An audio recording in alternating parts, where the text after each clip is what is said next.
Estaba terminando de corregir los últimos exámenes cuando sonó el teléfono. Eran casi las 10 de la noche y el instituto estaba completamente vacío, excepto por mí y quizás el conserje que siempre hacía su ronda final cerca de medianoche. Al principio pensé en no contestar. La pantalla mostraba un número desconocido y ya había recibido suficientes llamadas de padres ansiosos por las calificaciones finales. Pero algo me hizo deslizar el dedo por la pantalla. ¿Elena Martínez? La voz al otro lado sonaba formal, casi ensayada. Sí, soy yo. Le llamo del Hospital Universitario La Paz de Madrid. Su padre, Manuel Martínez Vega, ha sufrido un infarto y se encuentra ingresado en estado crítico. El bolígrafo rojo que sostenía cayó sobre el montón de exámenes, dejando una pequeña mancha en el papel. No sentí nada durante unos segundos, como si mi cerebro necesitara tiempo para procesar aquellas palabras. ¿Mi padre? La pregunta salió automáticamente, casi ridícula. Debe haber un error. No he hablado con mi padre en casi 12 años. La mujer al otro lado de la línea hizo una breve pausa. Señorita Martínez, no hay ningún error. Su nombre y número aparecen como contacto de emergencia. El paciente está consciente, pero su estado es delicado. Los médicos recomiendan que los familiares se presenten lo antes posible. Terminé la llamada prometiendo que lo pensaría. ¿Pensar qué? No había nada que pensar. Manuel Martínez, el hombre que me enseñó a montar en bicicleta y que años después le gritó a mi madre que éramos una carga mientras hacía las maletas, estaba muriendo a 300 kilómetros de distancia. La última vez que lo vi fue en el funeral de mi madre, parado al fondo del cementerio, sin atreverse a acercarse. Yo tenía 21 años entonces. Ahora, con 33, había construido una vida sin él.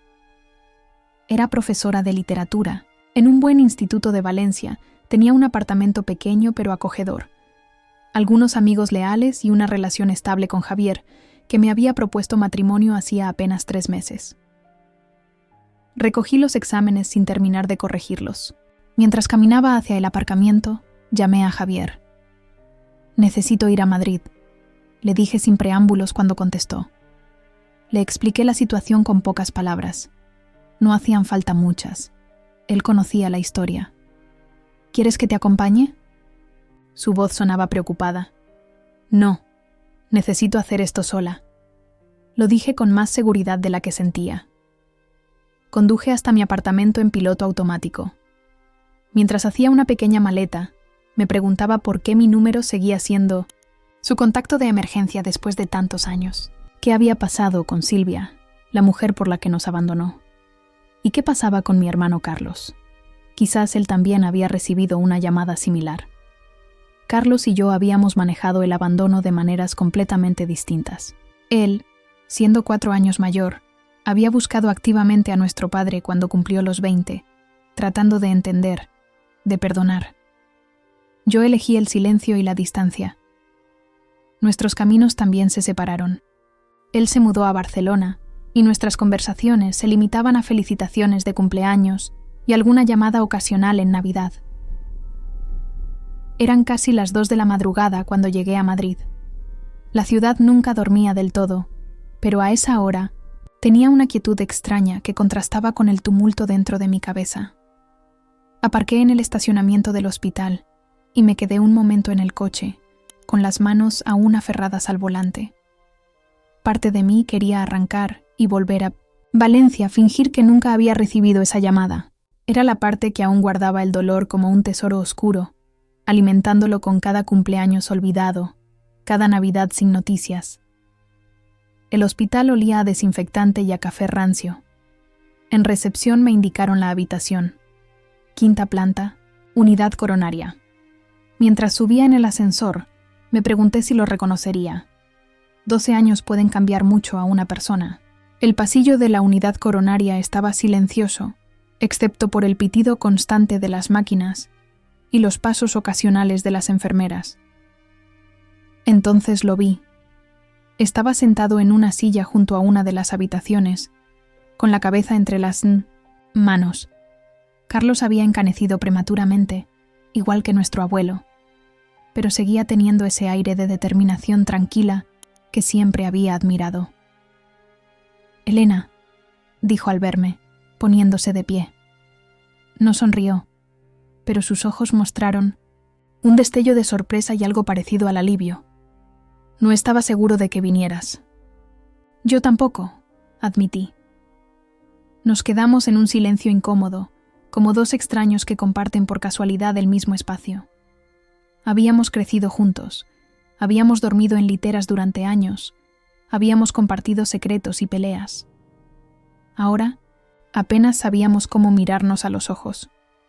«¿Cómo está?», pregunté finalmente, incapaz de pronunciar la palabra «papá». «Estable por ahora. Los médicos dicen que las próximas 24 horas son cruciales». Carlos hizo una pausa. «Ha preguntado por ti».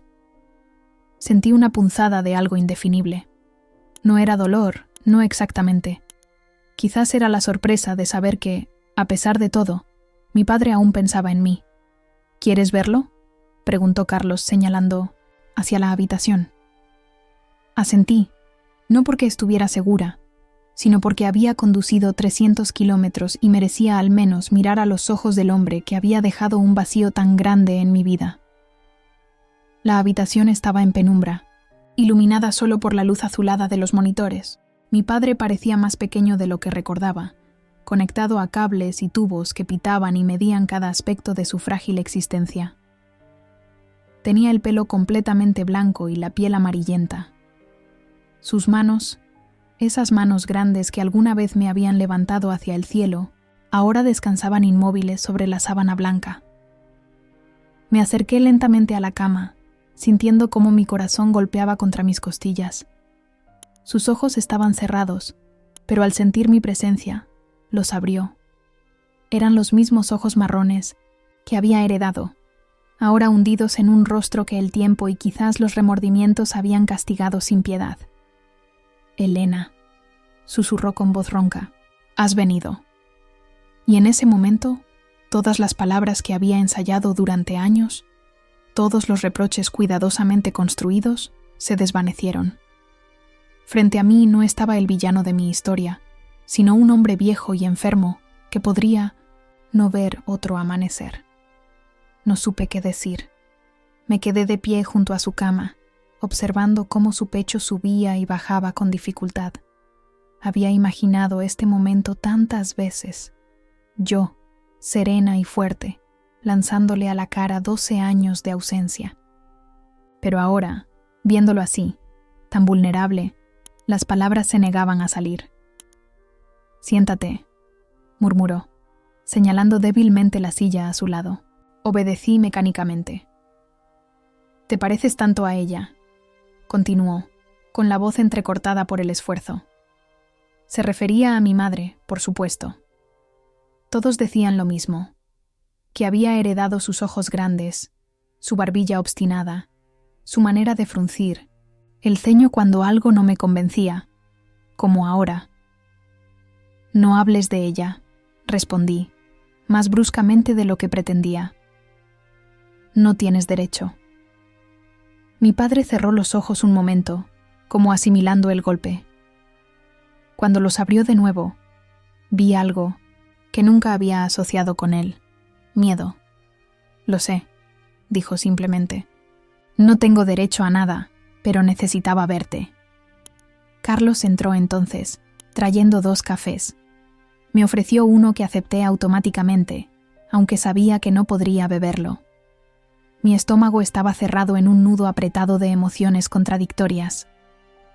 «¿Le has contado lo de la casa?», preguntó Carlos a nuestro padre, sentándose al otro lado de la cama. «¿Qué casa?», pregunté, mirando alternativamente a mi hermano y a mi padre. Mi padre intentó incorporarse un poco, lo que provocó un ataque de tos. Carlos se apresuró a sostenerle y a acercarle un vaso de agua con una pajita. Ver ese gesto de cuidado me provocó una extraña sensación de incomodidad, como si estuviera presenciando algo que no me correspondía. «La casa de la abuela en Toledo», explicó Carlos cuando nuestro padre se recuperó. «Papá la ha mantenido todos estos años, pero ahora quiere que la tengamos nosotros». Sentí que una risa amarga se formaba en mi garganta. ¿Una casa? ¿Esa era su forma de compensar todo el daño? La casa de la abuela Sofía había sido nuestro refugio durante los veranos de la infancia. Un lugar mágico con un patio interior lleno de macetas de geranios y un limonero que perfumaba el aire. Nunca supe qué había pasado con ella después de que la abuela muriera, justo el año antes de que mi padre nos abandonara. «No quiero nada tuyo», dije, y de inmediato me arrepentí de sonar como una adolescente resentida. «No es mío para dar», respondió mi padre con una calma que me irritó. «Siempre fue de tu abuela, y ella quería que fuera para vosotros. Yo solo he sido un custodio temporal». Custodio temporal. Qué forma tan elegante de describir lo que había hecho con nosotros también. Cuidarnos por un tiempo y luego marcharse cuando le resultó demasiado difícil, demasiado aburrido, o cuando encontró algo mejor. ¿Y por qué ahora?, insistí. ¿Por qué no hace 5 años? ¿O 10? ¿Por qué esperar a estar al borde de la muerte para recordar que tienes hijos? Carlos me lanzó una mirada de advertencia, pero yo estaba demasiado alterada para calmarme. 12 años de silencio estaban desbordándose y no podía, ni quería, contenerlos.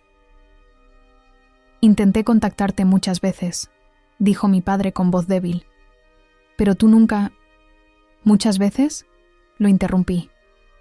«¿Te refieres a la tarjeta de cumpleaños que enviaste cuando cumplí 25? ¿O quizás a la llamada de Navidad hace 3 años, cuando ni siquiera preguntaste cómo estaba mamá?» «Ah, claro. Ella ya estaba muerta, así que supongo que no importaba». «Elena, por favor», intervino Carlos. «Este no es el momento». «¿Y cuándo es el momento, Carlos?». Me giré hacia mi hermano, sintiendo cómo las lágrimas comenzaban a acumularse. ¿Cuándo será un buen momento para hablar de cómo nos dejó? ¿De cómo mamá tuvo que trabajar en 2 empleos para mantenernos? ¿De cómo tú tuviste que dejar la universidad porque no podíamos pagarlo? Mi padre emitió un sonido ahogado que podría haber sido un sollozo. No me importó. La compasión que había sentido al entrar en la habitación se había esfumado, reemplazada por una furia que llevaba años gestándose. «Nunca les pedí perdón», dijo mi padre, cada palabra un esfuerzo visible. No porque no lo sintiera, sino porque sabía que no lo merecía. Sus palabras me dejaron momentáneamente sin respuesta. Nunca había considerado que su ausencia de disculpas pudiera ser algo más que indiferencia. «La casa tiene todos los papeles en regla», continuó, como si hablar de asuntos prácticos fuera más fácil. «Carlos tiene las llaves y los documentos. Hay cosas allí que deberían ver». «¿Qué cosas?», pregunté, repentinamente alerta. «Cartas», respondió. «Cartas que escribí pero nunca envié, y otras cosas de su madre, cosas que ella querría que tuvieran». Me levanté bruscamente, incapaz de seguir escuchando. Necesitaba aire, espacio para procesar todo lo que estaba ocurriendo. Sin decir palabra, salí de la habitación y caminé por el pasillo hasta encontrar una pequeña sala de espera vacía. Me senté en uno de los incómodos sillones de plástico y dejé que las lágrimas fluyeran libremente. No sé cuánto tiempo pasó antes de que Carlos me encontrara. Se sentó a mi lado en silencio, respetando mi espacio. Finalmente, cuando mis sollozos se calmaron, habló. «Lo entiendo, ¿sabes? Tu rabia. Durante mucho tiempo, yo también la sentí». «¿Y ahora no?», pregunté, secándome las lágrimas con el dorso de la mano. Carlos suspiró profundamente. «No es tan simple. La rabia sigue ahí, pero junto a otras cosas. Entendimiento quizás. No perdón, exactamente, pero aceptación». «¿Cómo puedes aceptarlo? Nos abandonó, Carlos. Abandonó a mamá cuando ella más lo necesitaba». Mi hermano guardó silencio un momento, como si estuviera decidiendo cuánto decirme. «Hay cosas que no sabes, Elena, cosas que pasaron entre ellos». «¿Qué cosas?», demandé, sintiendo una punzada de inquietud. «No me corresponde a mí contártelo», respondió. «Por eso papá quiere que vayamos a la casa. Hay cosas allí que explican, no justifican, pero explican muchas decisiones que tomó». Me quedé mirando a mi hermano, tratando de descifrar su expresión. Carlos siempre había sido reservado, pero ahora parecía estar cargando con un secreto demasiado pesado. «¿Tú ya lo sabes todo?», pregunté. «¿Has leído esas cartas?». Carlos asintió lentamente. «Algunas. Fui a la casa hace unos meses, cuando papá empezó a tener problemas de salud.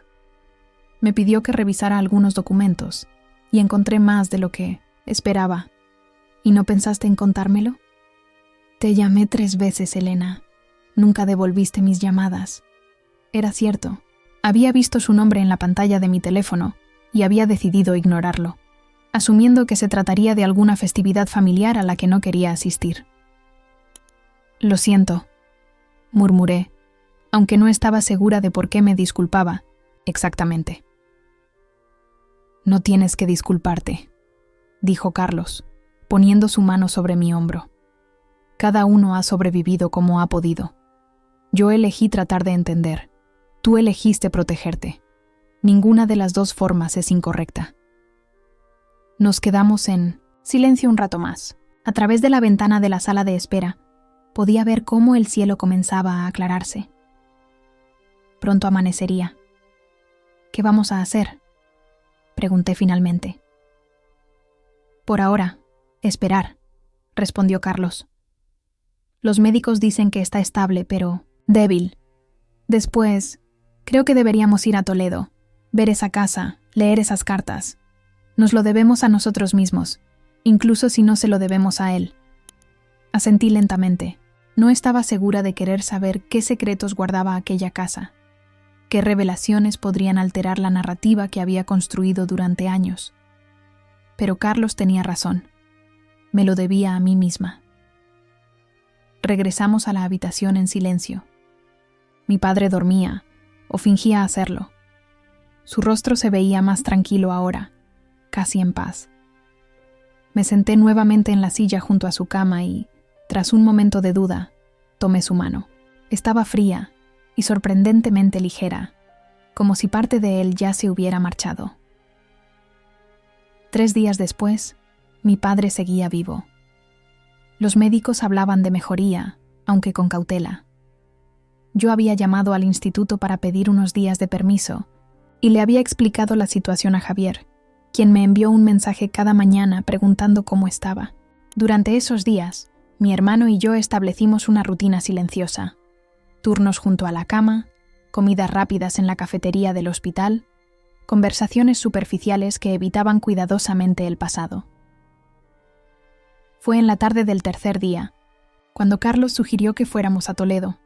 «Papá está estable», dijo mientras compartíamos un sándwich insípido, «y los médicos dicen que seguirá así por un tiempo.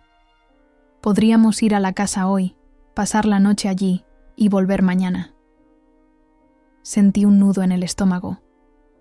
Parte de mí quería postergar ese momento indefinidamente, pero otra parte estaba impaciente por descubrir qué secretos guardaba aquella casa.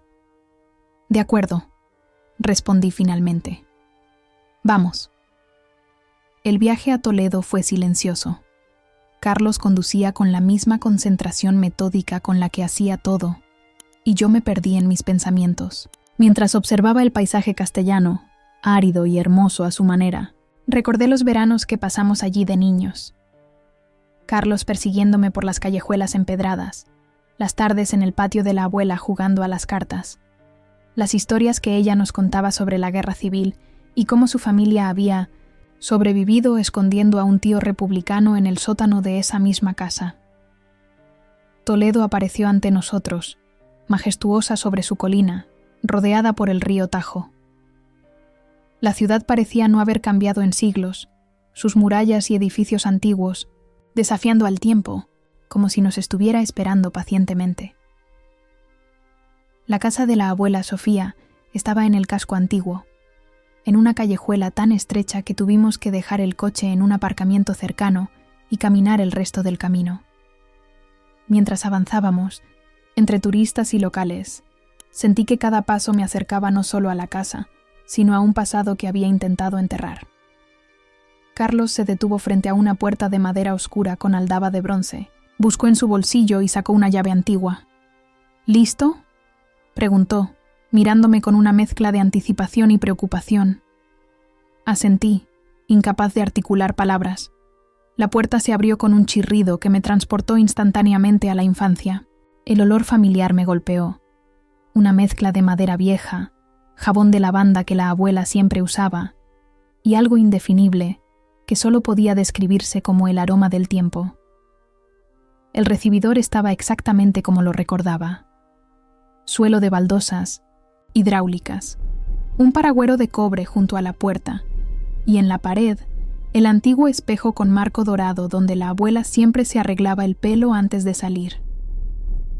Todo estaba limpio, sin rastro de polvo, como si alguien hubiera estado cuidando el lugar regularmente.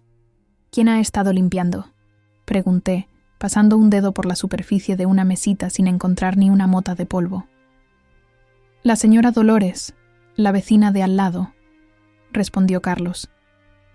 Papá la contrató hace años para que mantuviera la casa en orden. Viene una vez por semana. Avanzamos hasta el patio interior, el corazón de la casa. El limonero seguía allí, ahora más grande y frondoso, sus frutos amarillos brillando entre el verde oscuro de las hojas. Las macetas de geranios habían sido sustituidas por plantas más resistentes: romero, lavanda, un pequeño olivo. La cinturera, fuente central, con su taza de piedra desgastada, continuaba goteando rítmicamente. No puedo creer que haya mantenido todo esto, murmuré, más para mí misma que para Carlos. Esta casa era importante para él, dijo mi hermano, sentándose en uno de los bancos de piedra. Creo que era su conexión con una vida que dejó atrás, pero que nunca pudo olvidar del todo. Me senté frente a él, dejando que el sonido del agua y el aroma de las plantas me calmaran. Había algo terapéutico en ese lugar, como si las paredes centenarias absorbieran las angustias y las convirtieran en algo más llevadero. ¿Dónde están esas cartas?, pregunté finalmente, volviendo a la razón por la que habíamos venido. Carlos se levantó y me guió hasta el estudio de la abuela, una habitación pequeña con estanterías llenas de libros viejos y un escritorio de nogal junto a la ventana. Abrió uno de los cajones del escritorio y sacó una caja de madera labrada. «Aquí», dijo, colocando la caja sobre el escritorio. «También hay un álbum de fotos que no conocíamos y algunos documentos legales. Creo que deberías leerlos tú, primero». Me dejó sola en el estudio, cerrando suavemente la puerta tras él. Me senté en la vieja silla de cuero, sintiendo su familiar crujido bajo mi peso. La caja estaba cerrada con una pequeña llave que Carlos había dejado en la cerradura. La giré y levanté la tapa. Dentro había varios sobres, cada uno con una fecha escrita a mano, organizados cronológicamente. El más antiguo era de hace 22 años, poco después del nacimiento de Carlos. El más reciente, de apenas unos meses atrás, también había un cuaderno de tapas de cuero, gastado por el uso, y un sobre más grande, con mi nombre escrito en la inconfundible caligrafía de mi madre. Mis manos temblaron al tomar este último. Lo abrí con cuidado, como si contuviera algo, frágil y precioso. Dentro había una carta y varias fotografías. La carta estaba fechada 2 semanas antes de su muerte. «Mi querida Elena», comenzaba. La voz de mi madre resonó en mi cabeza mientras leía, tan clara como si estuviera sentada, a mi lado. «Si estás leyendo esto, significa que finalmente has regresado a la casa de Toledo y que estás lista para conocer la verdad. He pedido a tu padre que te entregue esta carta cuando llegue el momento, aunque no sé si él cumplirá con mi deseo. Siempre fue un hombre de promesas difíciles de mantener. Hay cosas sobre nuestra familia que nunca te conté, por protegerte, por vergüenza o quizás por cobardía. Tu padre no nos abandonó como siempre has creído. Fui yo quien le pidió que se marchara, quien le exigió que nos dejara. Durante años, Manuel luchó contra sus demonios, la depresión que heredó de su padre, el alcoholismo que usaba para silenciar sus miedos, la incapacidad de creer que merecía ser amado. Intentamos mantener la familia unida, pero cada intento fracasado nos destruía un poco más a todos. La noche que se fue, no lo hizo por Silvia, como te hice creer. Silvia vino después, mucho después. Se fue porque yo le di un ultimátum. O buscaba ayuda profesional, o tenía que marcharse.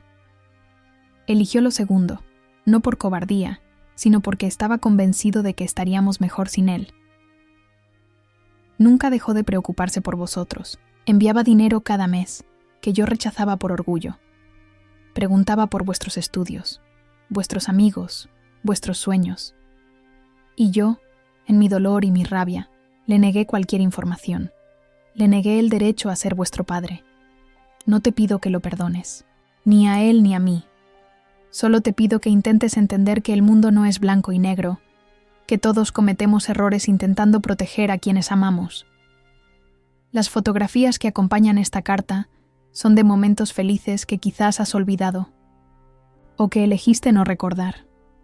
También hay una copia de nuestro acuerdo de separación, donde podrás ver que él renunció a todo excepto a esta casa, porque sabía cuánto significaba para ti y para Carlos. Te quiero, hija mía, más de lo que nunca pude expresar, y sé que, sea cual sea tu decisión después de leer esto, será la correcta para ti. Con amor eterno, mamá.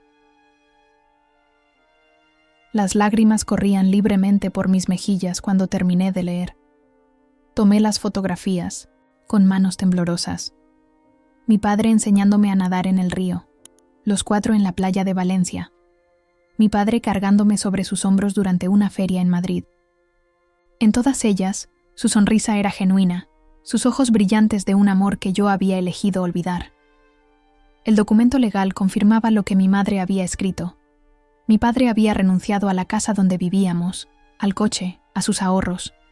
Todo había pasado a nombre de mi madre, con la única condición de que la casa de Toledo permaneciera como herencia para Carlos y para mí. Sentí que el suelo se movía bajo mis pies. La narrativa que había construido durante años, la historia del padre que nos abandonó sin mirar atrás, se desmoronaba ante mis ojos. En su lugar, surgía una realidad más compleja, más dolorosa en cierto modo, porque eliminaba la comodidad de tener un villano a quien culpar. Pasé las siguientes horas leyendo cada una de las cartas en la caja. Cartas que mi padre había escrito, pero nunca enviado.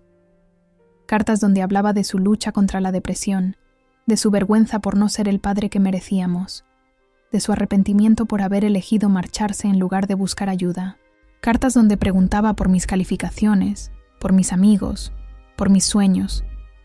Cartas donde celebraba a distancia cada uno de mis logros. Mi graduación, mi primer trabajo como profesora, incluso mi compromiso con Javier, que había descubierto a través de una publicación en redes sociales de un amigo común. Cuando finalmente salí del estudio, la noche había caído sobre Toledo. Encontré a Carlos en la cocina, preparando una sencilla cena. ¿Estás bien?, preguntó al verme, aunque la respuesta estaba clara en mis ojos enrojecidos. No, respondí honestamente, pero creo que algún día lo estaré. Esa noche, sentados en el patio bajo el limonero, con las estrellas brillando sobre nosotros, Carlos y yo hablamos realmente por primera vez en años. Le conté lo que había descubierto, y él compartió su propia versión del pasado, las piezas que había ido uniendo a lo largo de los años. ¿Por qué nunca me lo contaste?, pregunté. Lo intenté, varias veces, respondió con tristeza, pero no estabas lista para escuchar, y quizás yo no sabía cómo decirlo. Esa noche dormí en mi antigua habitación, rodeada de los fantasmas del pasado que ahora parecían menos amenazantes. A la mañana siguiente llamé a Javier. «Voy a quedarme unos días más», le dije. «Hay cosas que necesito resolver aquí». «¿Tu padre?», Preguntó con preocupación. Sí, respondí, y también yo misma. El regreso al hospital fue diferente esta vez.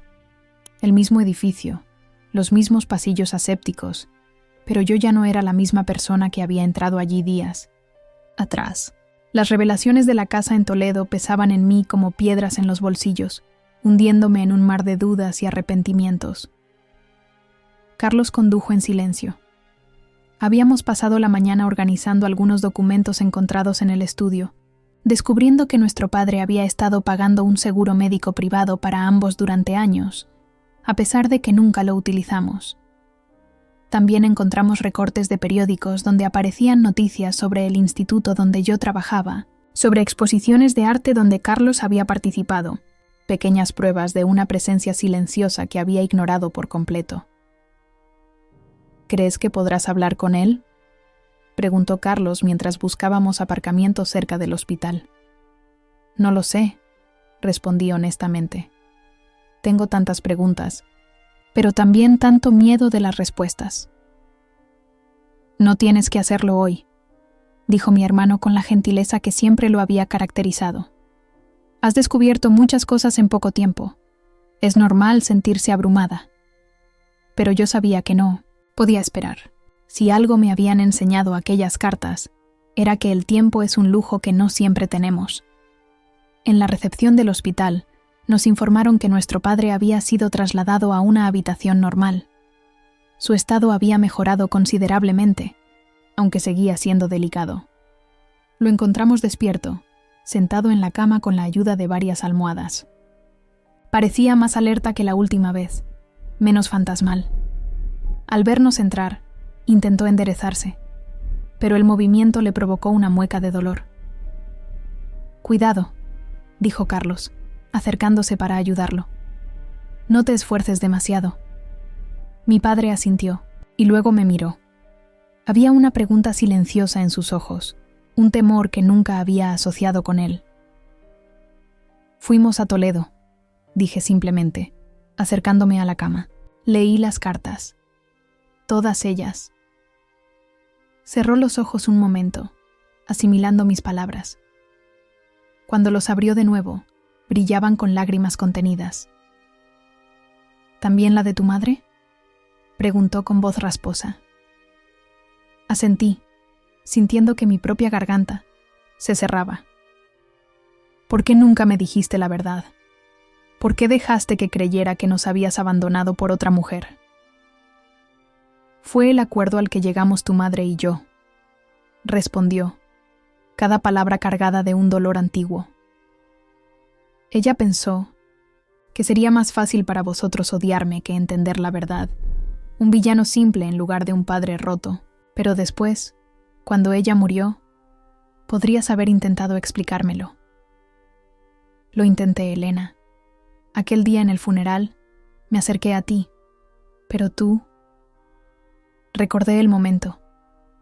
Yo, destrozada por la pérdida de mi madre, viendo acercarse al hombre que creía responsable de gran parte de su sufrimiento. Le había dicho cosas horribles, le había prohibido asistir al entierro, le había gritado delante de todos los asistentes que no tenía derecho a estar allí. Pensé que sería mejor respetar tu dolor, continuó. Y con el tiempo, la distancia se hizo más grande. Cada año que pasaba, hacía más difícil tender un puente. Carlos se sentó al otro lado de la cama, completando nuestro extraño triángulo familiar. Hubo un silencio, no incómodo como antes, sino contemplativo. ¿Qué pasó con Silvia?, pregunté finalmente, necesitando completar el rompecabezas. Mi padre suspiró. Silvia era mi terapeuta, dijo, sorprendiéndome.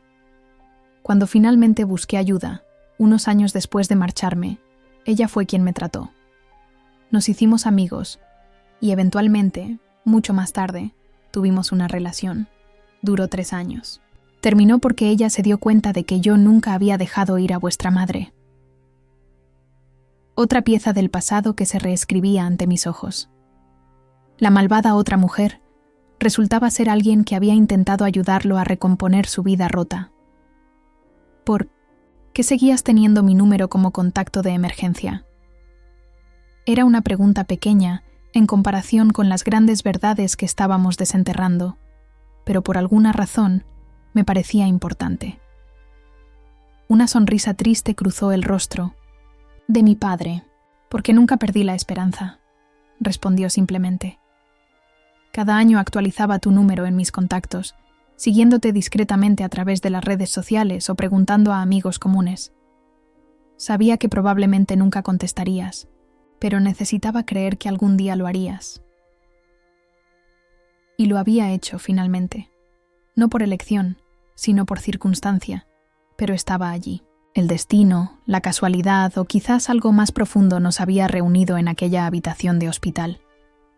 Estoy comprometida, dije de repente, sin saber por qué sentía la necesidad de compartir esa información.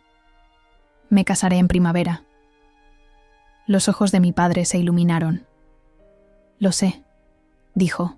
Vi el anuncio en el perfil de Facebook de un amigo de Carlos. Parece un buen hombre. Lo es, confirmé. Hubo otra pausa, y luego añadí. Se llama Javier, es arquitecto. Javier, repitió mi padre, como saboreando el nombre de un futuro, yerno que probablemente nunca conocería. Me alegro por ti, Elena. Siempre supe que encontrarías a alguien que te valorara como mereces. La enfermera entró entonces para revisar los signos vitales de mi padre, rompiendo el momento. Carlos y yo salimos al pasillo para darles espacio. ¿Estás bien?, preguntó mi hermano, apoyándose en la pared junto a mí. No lo sé, respondí honestamente.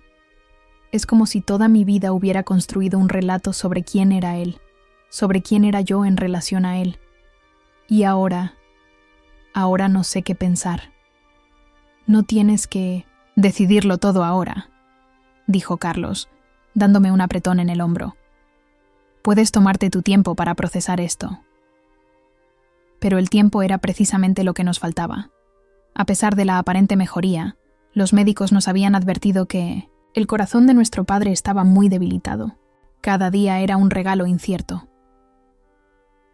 Cuando volvimos a entrar en la habitación, encontramos a nuestro padre más pálido, como si la visita de la enfermera hubiera drenado sus escasas energías.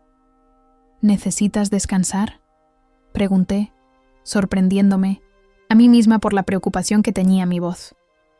No, respondió con determinación. Quiero aprovechar este tiempo. Hay tanto que no os he dicho. Durante las siguientes horas, mi padre nos habló de su vida durante aquellos años de ausencia, de cómo había intentado reconstruirse, de sus recaídas, de los pequeños logros que había conseguido. Nos contó sobre el negocio de importación que había montado, modesto pero exitoso, sobre los viajes que había hecho, siempre enviándonos postales mentales, sobre cómo, a pesar de la distancia física, nunca había dejado de ser nuestro padre en su corazón. No era una justificación ni buscaba perdón. Era simplemente un hombre compartiendo su verdad, dejando un testimonio antes de partir. Cuando finalmente se quedó dormido, exhausto por el esfuerzo, Carlos y yo salimos a la cafetería del hospital. El café era terrible, pero lo necesitábamos. «Hay algo que no te he dicho», comentó Carlos removiendo distraídamente su taza. «Papá cambió su testamento hace unos meses. Te ha dejado la mitad de su negocio». «¿Qué? ¿Por qué haría eso? Ni siquiera sé nada sobre importaciones». «No es por el negocio en sí», explicó Carlos. «Es su forma de darte opciones. Podrías vender tu parte, usarla como una seguridad financiera o involucrarte si quisieras. Es su forma de intentar cuidarte, incluso cuando ya no esté». La idea me abrumó, un legado que no había pedido, de un hombre al que había pasado años intentando borrar de mi vida. «No sé si puedo aceptarlo», murmuré.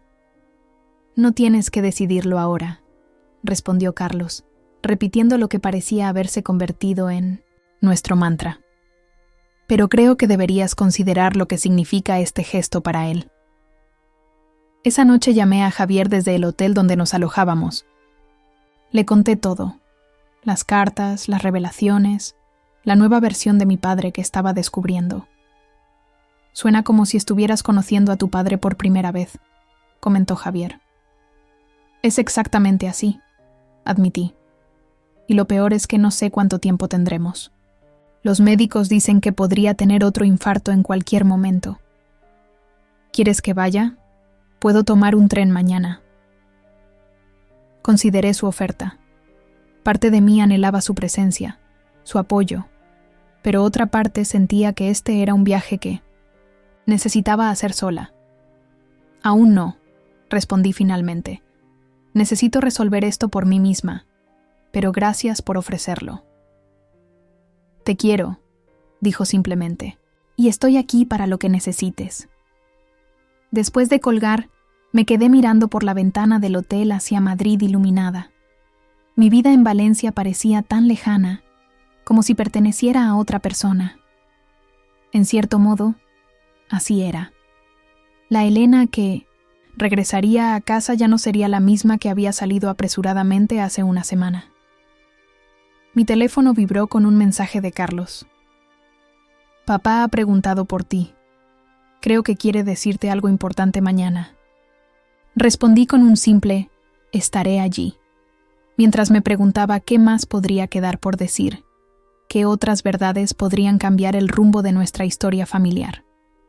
Llegué al hospital temprano. El sol apenas asomaba entre los edificios de Madrid y los pasillos estaban inusualmente tranquilos. Carlos no había llegado aún. Me envió un mensaje diciendo que tenía que resolver unos asuntos relacionados con el negocio de papá y que se reuniría conmigo más tarde. La habitación estaba en penumbra cuando entré. Por un momento terrible pensé que había llegado demasiado tarde, que mi padre se había ido durante la noche, pero entonces lo vi moverse, girando la cabeza lentamente hacia mí. «Buenos días», dijo con voz débil pero clara. «Buenos días», respondí, acercándome a la ventana para abrir las persianas. La luz matutina inundó la habitación, revelando a mi padre más compuesto que el día anterior. Se había afeitado, o alguien lo había hecho por él, y llevaba una camisa limpia en lugar de la bata de hospital. «Pareces mejor», comenté, sentándome en la silla junto a su cama. «Me estoy preparando», respondió con una pequeña sonrisa. «Nunca se sabe cuándo llegará la visita final, y no quiero que me encuentre desarreglado». Su ligereza al hablar de la muerte me incomodó. A pesar de todo lo descubierto, una parte de mí seguía resistiéndose a la idea de perderlo justo cuando empezaba a conocerlo de verdad. «No hables así», dije. «Los médicos dicen que estás mejorando». «Los médicos dicen muchas cosas por amabilidad», respondió, pero sin amargura. «He vivido lo suficiente para saber cuando el cuerpo está enviando sus últimas señales». Hubo un silencio incómodo. Me di cuenta de que no sabía cómo hablar con mi padre sobre temas cotidianos. Nunca habíamos tenido esa clase de relación. «Carlos me dijo que querías hablar conmigo», dije finalmente, yendo al grano.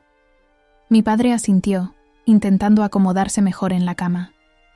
Le ayudé a incorporarse un poco, colocando una almohada extra tras su espalda. El contacto físico con él me resultaba extraño, casi íntimo. «Hay algo más que debes saber», comenzó. «Algo que no está en ninguna de esas cartas». Mi corazón se aceleró. ¿Qué más podía haber? ¿Qué otra revelación podría cambiar aún más la imagen que tenía de nuestra familia?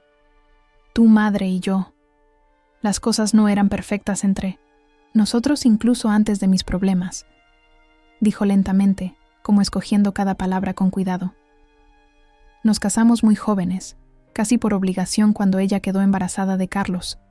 Nos queríamos, pero de una manera inmadura, romántica. No estábamos preparados para la realidad del matrimonio, para los sacrificios que implica. Esto no era nuevo para mí. Siempre supe que mis padres se habían casado jóvenes, aunque nunca me habían dado detalles. Durante años lo intentamos. De verdad que sí. Pero había algo que faltaba entre nosotros. Tu madre era una mujer extraordinaria, fuerte, inteligente. Merecía más de lo que yo podía darle entonces. Hizo una pausa, respirando con dificultad. Le acerqué el vaso de agua de la mesilla y bebió un pequeño sorbo. Hubo otras personas, continuó. Para ambos. No fueron aventuras largas, sino momentos de debilidad, de buscar lo que no encontrábamos en casa. Nunca hablamos directamente de ello, pero los dos lo sabíamos. Sentí un escalofrío.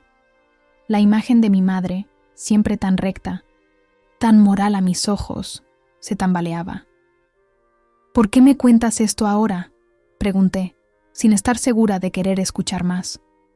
Porque necesitas entender que las personas somos complejas, Elena, que podemos amar profundamente y aún así fallar a quienes amamos, que podemos tomar decisiones terribles creyendo que son las correctas. Sus palabras resonaron en mí, no solo por lo que decían sobre ellos, sino por lo que reflejaban de mi propia vida. ¿Cuántas veces había juzgado situaciones en blanco y negro, sin considerar los matices? Cuando me marché, continuó, no fue solo por mi depresión o mi alcoholismo. Fue porque ambos reconocimos que nuestro matrimonio se había convertido en una prisión.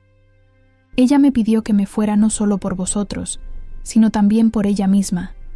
Necesitaba redescubrirse, ser más que una esposa y una madre. Pero ella nunca rehizo su vida, dije, recordando los años en que mi madre se dedicó exclusivamente a nosotros y a su trabajo como profesora. No de la manera que tú crees, respondió con una sonrisa triste, pero encontró otras formas de realización.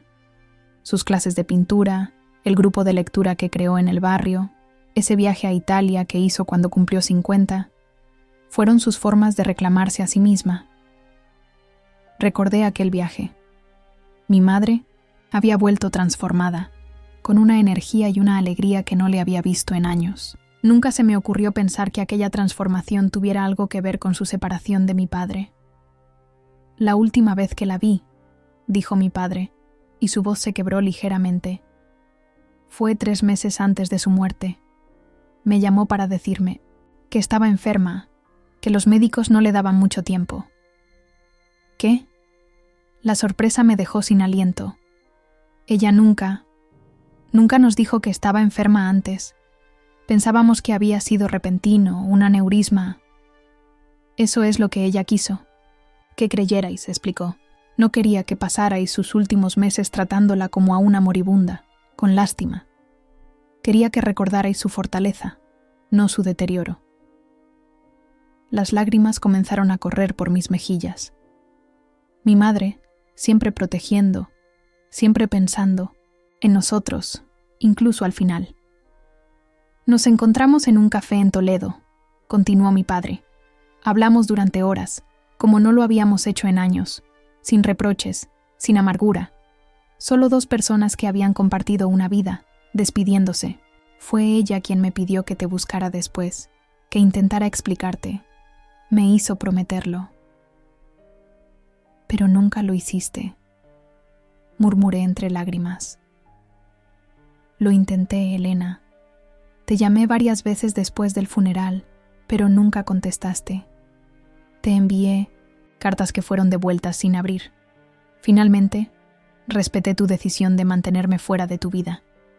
Pensé que quizás era lo mejor para ti. Mi padre extendió su mano temblorosa hacia mí. Después de un momento de duda, la tomé entre las mías. Estaba fría, los huesos demasiado prominentes bajo la piel fina. No te cuento esto para justificarme, dijo suavemente, ni para cambiar la imagen que tienes de tu madre. Te lo cuento porque ambos cometimos el error de ocultarte la verdad, creyendo que te protegíamos. Y ahora veo que solo conseguimos dejarte con preguntas sin respuesta, con un rompecabezas incompleto. En ese momento, la puerta se abrió y entró una enfermera para revisar los signos vitales. Aproveché para ir al baño y lavarme la cara. En el espejo, vi mis ojos enrojecidos, las ojeras marcadas. Me preguntaba cuántas lágrimas más tendría, que derramar antes de poder procesar todo lo que estaba descubriendo. Cuando regresé, la enfermera se había ido y mi padre parecía agotado. Me senté de nuevo junto a él. «Deberías descansar», sugerí. «Aún no», respondió con terquedad. «Hay algo más que necesito decirte». Tomó aire, como reuniendo fuerzas para lo que venía. Hace unos años, cuando Carlos empezó a acercarse a mí, me hizo una pregunta que me persigue desde entonces. Me preguntó si, teniendo la oportunidad de volver atrás, habría hecho las cosas de otra manera. Mi padre fijó sus ojos en los míos. ¿Sabes qué le respondí? Negué con la cabeza, aunque una parte de mí temía la respuesta. Le dije que no, que a pesar del dolor, a pesar de la distancia, no cambiaría nada. Porque cambiar cualquier pieza del pasado significaría arriesgar lo único bueno que he hecho en mi vida. Vosotros dos. Sus palabras me golpearon con fuerza. No era la respuesta que esperaba. Carlos se enfadó conmigo. Continuó con una sonrisa triste. Dijo que era una respuesta egoísta. Y quizás tenía razón, pero es la verdad.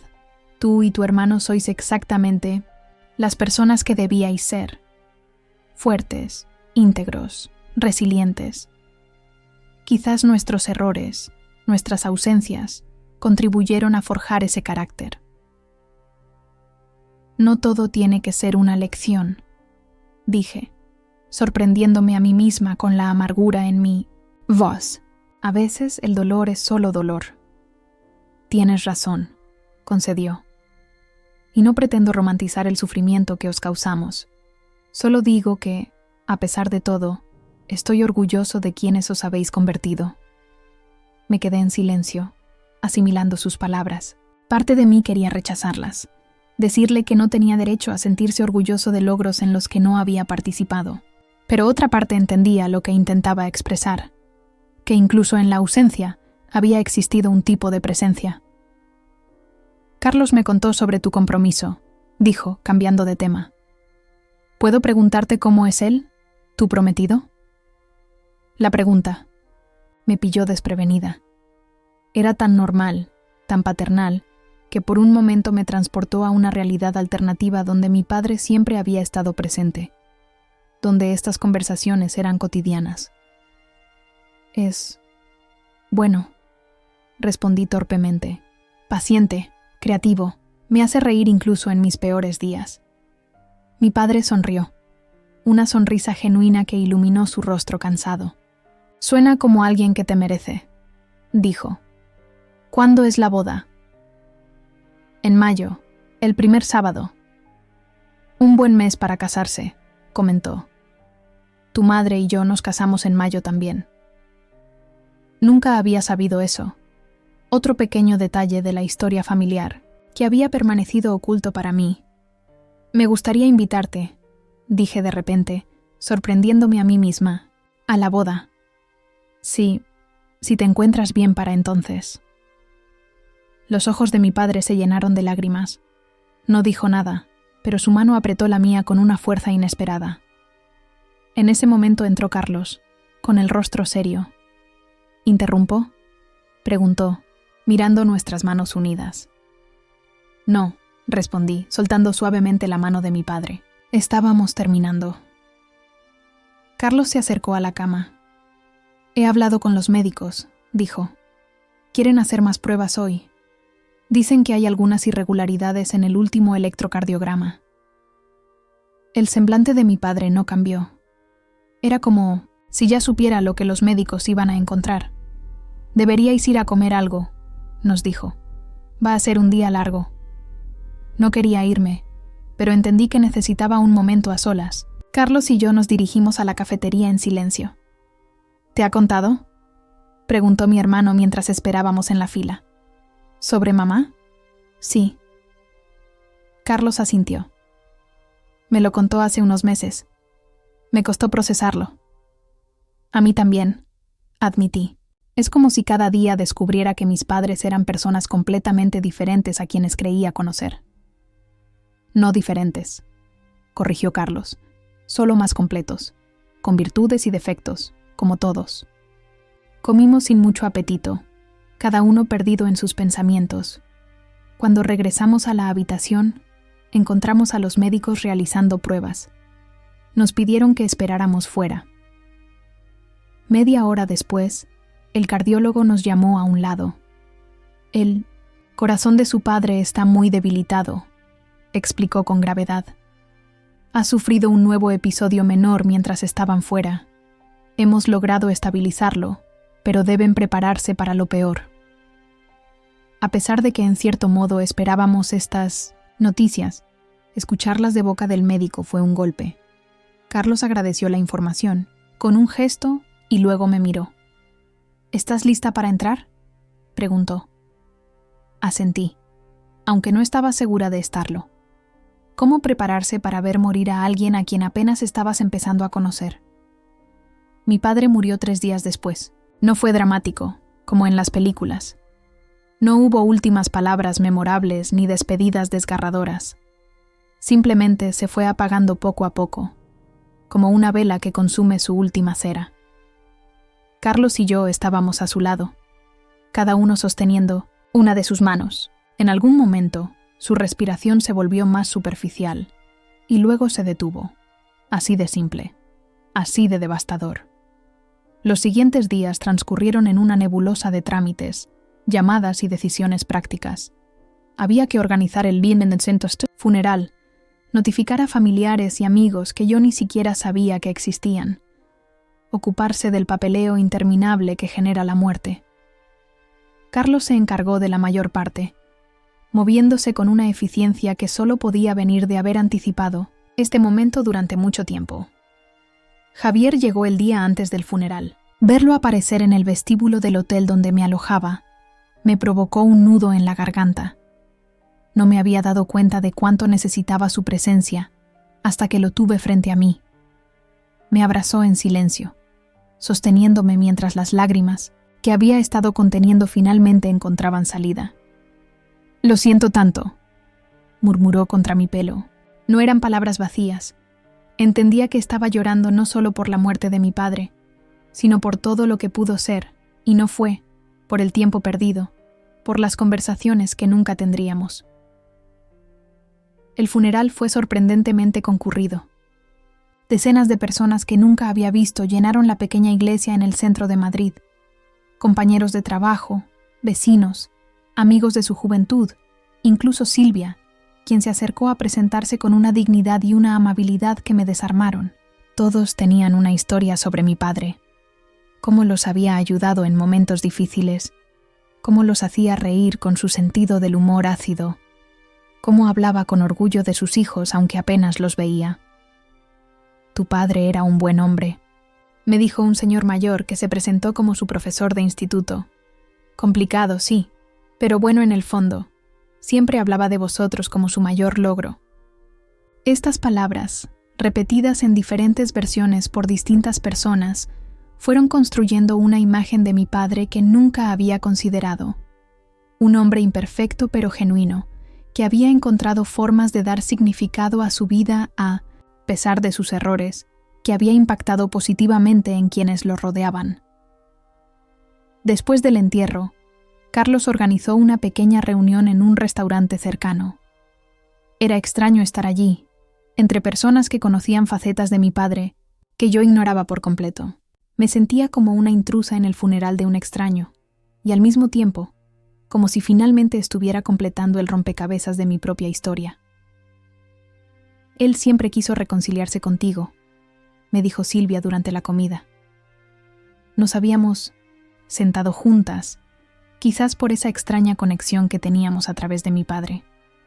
Pero tenía tanto miedo de ser rechazado de nuevo que prefería mantener la distancia. «¿De verdad?», pregunté, aún luchando por reconciliar al hombre, que todos describían con el fantasma ausente de mis recuerdos. «Cada año, en tu cumpleaños, te compraba un regalo», continuó ella. «Nunca te los envió, pero los guardaba. Decía que algún día encontraría el valor para dártelos todos juntos». La imagen de mi padre comprando regalos que nunca entregaría me partió el corazón de una manera que no esperaba. Era un gesto tan lleno de esperanza y tan cargado de miedo al mismo tiempo. ¿Sabes dónde están esos regalos ahora?, preguntó Javier, que se había unido a nuestra conversación. Silvia negó con la cabeza. Supongo que en su apartamento. Carlos tiene las llaves, creo. Esa noche, después de que todos se marcharan, Carlos me llevó al apartamento de nuestro padre. Era un lugar pequeño pero acogedor en el barrio de Chamberí, con grandes ventanales que daban a una plaza arbolada. Estaba impecablemente ordenado, con estanterías llenas de libros y fotografías enmarcadas. Me sorprendió ver varias fotos nuestras. Carlos y yo de niños en la playa, yo en mi graduación, una foto que no recordaba haberle dado. Carlos en la inauguración de su primera exposición de fotografía. ¿Cómo consiguió estas fotos?, pregunté, tomando un marco que contenía una imagen mía de apenas un par de años atrás, sonriendo junto a mis alumnos tras una representación teatral. Internet, principalmente, respondió Carlos. Se hizo una cuenta falsa en Facebook para poder seguirte. No es tan espeluznante como suena, añadió rápidamente al ver mi expresión. Solo quería saber de ti, ver que estabas bien. En el dormitorio, Carlos abrió el armario y señaló una estantería en la parte superior. Allí, perfectamente alineadas, había 12 cajas envueltas en papel de regalo, cada una con una etiqueta que indicaba un año y mi nombre. «Tus regalos de cumpleaños», dijo simplemente. Las bajamos una a una y las colocamos sobre la cama. La más antigua era de cuando cumplí 22 años, justo después del funeral de mi madre, cuando le había dicho que no quería volver a verlo. La más reciente, de hacía apenas 3 meses. ¿Quieres abrirlas ahora?, preguntó Carlos. Negué con la cabeza. No estaba preparada para ese nivel de intimidad con un hombre que ya no estaba para explicar el significado de cada regalo, para ver mi reacción. Las llevaré a casa, dije. Las abriré cuando esté lista. Pasamos el resto de la noche revisando el apartamento, descubriendo pequeños detalles de la vida cotidiana de nuestro padre. Su colección de jazz, sus libros de poesía subrayados, el álbum de fotos meticulosamente organizado por fechas. Era como conocerlo a través de sus objetos, de las huellas que había dejado en el mundo. En un cajón del escritorio, Carlos encontró un sobre con mi nombre. Dentro había una carta y un pequeño estuche de terciopelo azul. «Creo que deberías leerla ahora», dijo mi hermano, entregándomela. Me senté en el sofá del salón mientras Carlos se ocupaba de seleccionar algunas pertenencias personales que quería conservar. La carta era breve. «Querida Elena, si estás leyendo esto, significa que finalmente ha ocurrido lo inevitable. Espero haber tenido la oportunidad de decirte todo lo que necesitaba decirte en persona, pero por si acaso, dejo estas palabras. El estuche que acompaña esta carta contiene el anillo de compromiso de tu abuela. Tu madre lo usó durante nuestro matrimonio y antes de separarnos me lo devolvió. Siempre quise que fuera tuyo algún día, para tu boda, no como un recordatorio de un matrimonio fallido, sino como un símbolo de continuidad, de las cosas buenas que pueden surgir incluso de las historias imperfectas. No sé si querrás usarlo, y lo entenderé si decides que no. Pero quería que supieras que, pase lo que pase, siempre fuiste amada. Por tu madre, por mí, incluso cuando no supimos demostrarlo de la manera correcta. Con todo mi amor, papá. Abrí el estuche con manos temblorosas. Dentro había un delicado anillo de oro, blanco con un pequeño diamante rodeado de zafiros. Era hermoso en su sencillez, con ese encanto atemporal de las joyas antiguas. ¿Estás bien?, preguntó Javier, sentándose a mi lado. Le mostré el anillo y le leí la carta. «Es precioso», dijo, tomando el estuche. «¿Te gustaría usarlo?»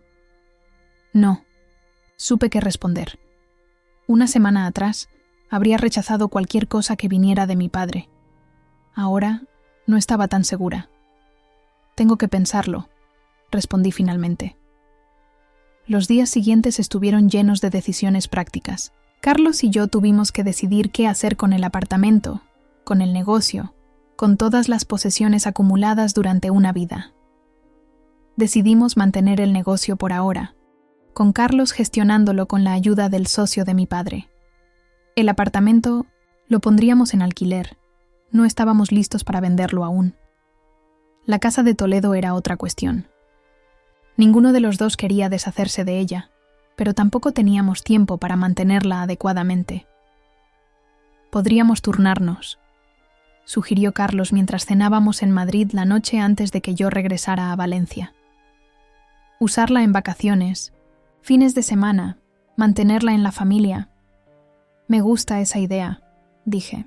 Podría ser un lugar para reunirnos, para no perder el contacto de nuevo. Carlos sonrió, una sonrisa cansada pero genuina. Me gustaría eso. Estos días, a pesar de las circunstancias, ha sido bueno tenerte cerca, hermanita. El diminutivo, que no había usado en años, me provocó una oleada de nostalgia. Carlos y yo habíamos sido tan unidos de niños, confidentes y cómplices. Luego, la separación de nuestros padres y nuestras diferentes formas de afrontarla nos habían distanciado. A mí también me ha gustado, admití. Te he echado de menos todos estos años, aunque no me diera cuenta. Entonces no lo perdamos de nuevo, dijo, levantando su copa, por reconstruir lo que podamos. Brindamos en silencio, conscientes de que reconstruir no significaba volver al pasado, sino crear algo nuevo con los fragmentos que quedaban. De regreso a Valencia, con las 12 cajas de regalos nunca entregados en el maletero y el anillo de mi abuela en el bolsillo, me sentí extrañamente ligera.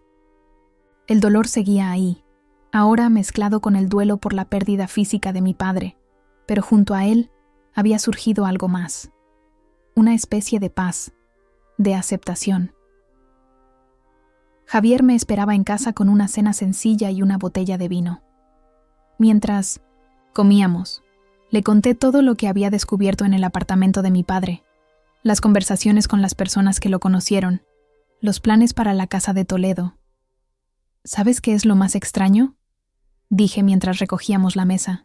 Durante años construí mi identidad en torno a su ausencia, a ser la hija abandonada. Y ahora tengo que reconstruirme desde cero, aceptando una realidad mucho más compleja. No desde cero, corrigió Javier abrazándome. Sigues siendo tú, Elena. Solo tienes una perspectiva más amplia ahora.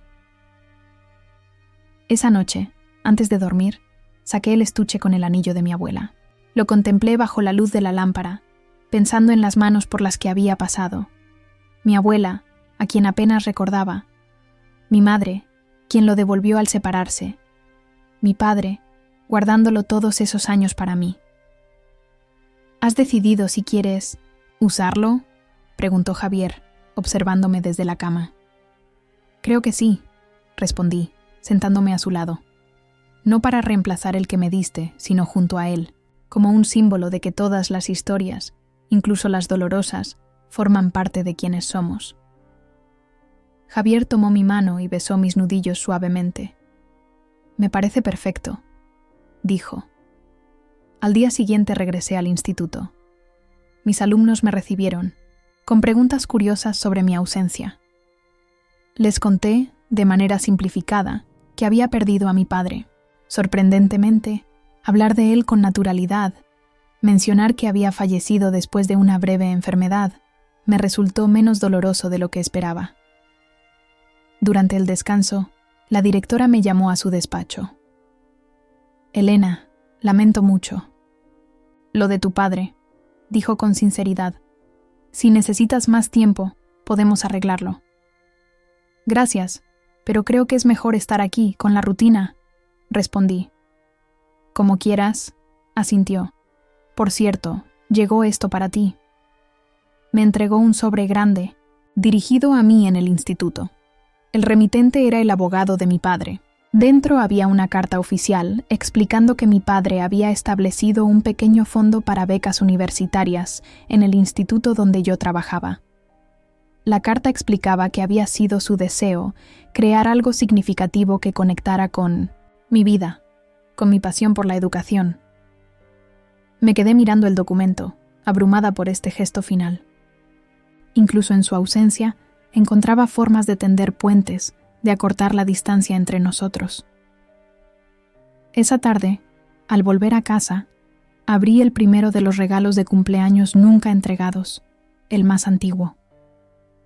Dentro había un ejemplar de primera, edición de 100 años de soledad, mi novela favorita.